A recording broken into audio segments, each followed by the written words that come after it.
Well, funerals are a major part of the cultural and religious life of all of us South Africans. But during the lockdown, stringent restrictions have been placed on the number of people who can gather.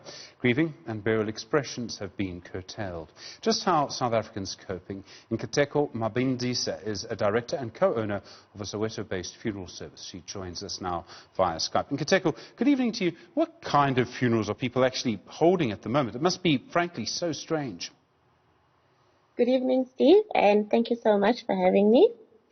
Well, we are living in uncharted times at the moment, and it's very interesting to see how people have adapted to what we call a normal funeral. So it's very challenging for families to actually understand that the regulations have been put in place. So but we are in a process where we kind of sit them down, make them understand that it's for their own protection. And it's actually interesting, all the things that have come out from the different families that we've been engaging during this period. One of the things that's so comforting at a terrible time like a funeral is that the whole community comes, right? It's not just your close family, it's your extended family. People travel. People who you don't actually know very well come to support you. That's what funerals are often about.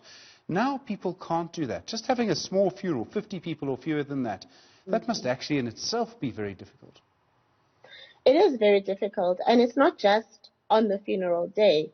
So immediately when it's announced that a person has passed, the family needs to obviously prepare and cater for mourners that are coming from different places around the country. And obviously that comes with tents and chairs. And, you know, we also have the night vigils that are done before the funeral.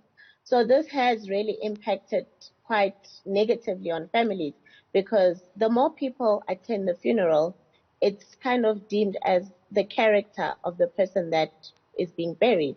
So the more people attend, it shows that this person was more of a people's person, and, you know, it kind of represents a dignified funeral.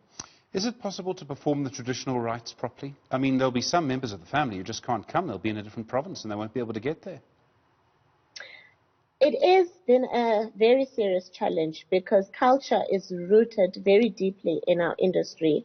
So we have things like washing of the bodies, viewing of the bodies, and a lot of rituals that are performed during this time. And obviously those rituals require direct contact with the deceased. So we've had to completely cut out that process. And families are finding it very difficult to kind of accept that they are no longer allowed to observe their rituals. But what we have done, because it's very important for a deceased to kind of pass by their home or spend the night before the funeral at their home. So what we have done is that we've allowed for the deceased on the day of the funeral to go past their home, but they don't get out of the coffin. So at least in that way, they are able to observe, even if it's not completely, but there is something that they can do with that. Nkateko, thank you so much. Such a complex, difficult time really requires an immense humanity.